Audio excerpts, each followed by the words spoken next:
Hello बच्चों। आज हम आपकी व्याकरण पुस्तक में से उपसर्ग को समझेंगे। उप, उपसर्ग दो शब्दों के मेल से बना है। उप प्लस सर्ग। उप का अर्थ होता है समीप या साथ। सर्ग का अर्थ होता है सृष्टि करना या निर्माण करना।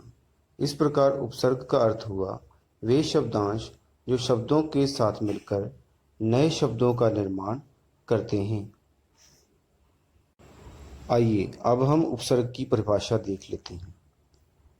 वे शब्दांश जो मूल शब्दों से पूर्व अर्थात पहले जुड़कर नए शब्दों का निर्माण करते हैं तथा उनके अर्थ में भी परिवर्तन उत्पन्न कर देते हैं, उन्हें उपसर्ग कहते हैं। जैसे हार शब्द से पहले आ आया है तो नया शब्द बना आहार। आइए अब हम कुछ और शब्दों को देख लेते हैं। सु प्लस पुत्र सुपुत्र, कु प्लस पुत्र कुपुत्र। इन दोनों शब्दों में मूल शब्द पुत्र ही है, परंतु उनमें उपसर्ग अलग अलग हैं। इस प्रकार सुपुत्र और कुपुत्र के अर्थ भी अलग अलग हैं। प्र प्लस हार, प्र प्लस हार से मिलकर बना प्रहार। अगर इसी प्रकार हम हार के आगे आ उपसर्ग लगा देंगे तो एक नया शब्द बन जाएगा आहार। इस प्रकार सु, कु और प्र एक उपसर्ग का कार्य कर रहे हैं, जो कि हर बार एक नए शब्द का निर्माण कर रहे हैं, जिसमें उस शब्द का अर्थ पहले वाले शब्द से थोड़ा सा भिन्न है।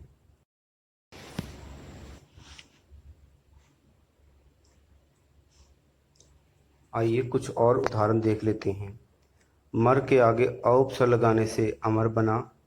नैतिक शब्द के आगे अ उपसर्ग लगाने से अनैतिक बना। हार शब्द के आगे वील उपसर्ग लगाने से विहार बना। कूल शब्द के आगे प्रति उपसर्ग लगाने से प्रतिकूल बना। राग उपसर्ग के आगे अनु लगाने से अनुराग बना। गम शब्द के आगे अधि लगाने से अधिगम बना। इस प्रकार अ, वी, प्रति, अनु और अधि यहाँ पर उपसर्ग का कार्य कर रहे हैं। आइए अब हम उपसर्ग की तीन विशेषताओं के बारे में जान लेते हैं। नंबर एक, शब्द के अर्थ में विशेषता लाना। पहली उपसर्ग की विशेषता ये है कि ये शब्द के अर्थ में एक विशेषता ला देती है। जैसे बल के आगे प्र लगाने से बना प्रबल। नंबर दो, शब्द के अर्थ में अर्थ को उलट देना। दूसरी विशेषता उपसर्ग की यह है कि कभी कभी यह शब्द के अर्थ को उलट देता है। जैसे सत्य के आगे अ उपसर्ग लगाने से उसका अर्थ ही बदल जाता है असत्य। यश के आगे अप लगाने से उसका अर्थ बदल जाता है अपयश। तीसरा, कभी कभी उपसर्ग उस शब्द के अर्थ में परिवर्तन नहीं करता, बल्कि उसके इर्द गिर्द ही घूमता रहता है। अब प्रश्न यह उठता है कि उपसर्ग कितने प्रकार के होते हैं। तो बच्चों, उपसर्ग 5 प्रकार के होते हैं। संस्कृत के उपसर्ग, संस्कृत के अव्यय, हिंदी के उपसर्ग, उर्दू के उपसर्ग और अंग्रेजी के उपसर्ग। आइए अब हम इन उपसर्गों की कुछ अन्य उदाहरणें देख लेते हैं। पहले हमारे पास हैं संस्कृत के उपसर्ग। हमारे पास अति उपसर्ग है जो संस्कृत का है। इससे जो शब्द बनते हैं अत्यंत, अतिशय, अतिरिक्त, अतिक्रम। दूसरा है अधि, अध्यक्ष, अधिपति, अधिकार। अनु, अनुरोध, अनुभव, अनुसार। अप, अपकार, अपमान, अपशब्द इत्यादि। अभि, अभिमान, अभिजय, अभिप्राय आदि। अब हमारे पास हैं संस्कृत के अव्यय। अधम, अधम का अधोगति, अधःपतन। अंत्य का अंत्यपुर, अंतर्मुखी। पुण्य का पुरस्कार, पुरोहित।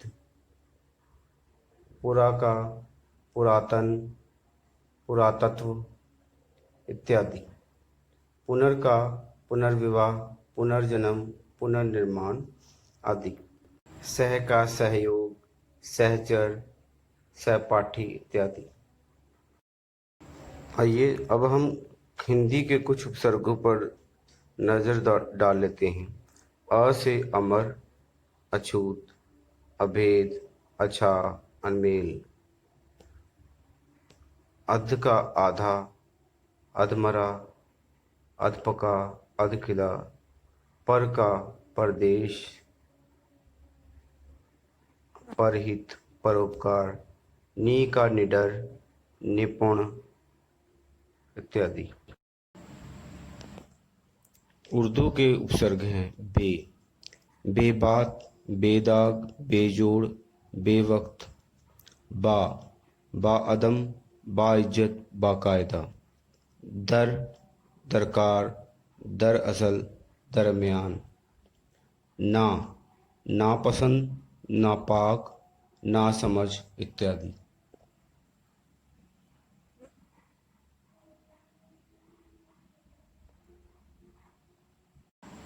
आइए अब हम देखते हैं अंग्रेजी के उपसर्ग। डिप्टी उपसर्ग, deputy commissioner, deputy inspector. Sub, sub post master, sub inspector. Head, head master, head nurse. Half, half बाजू, half coat. Chief, chief minister, chief जज। General, general store, general ward. Assistant, assistant registrar, assistant commissioner. Vice, vice chairman, vice president.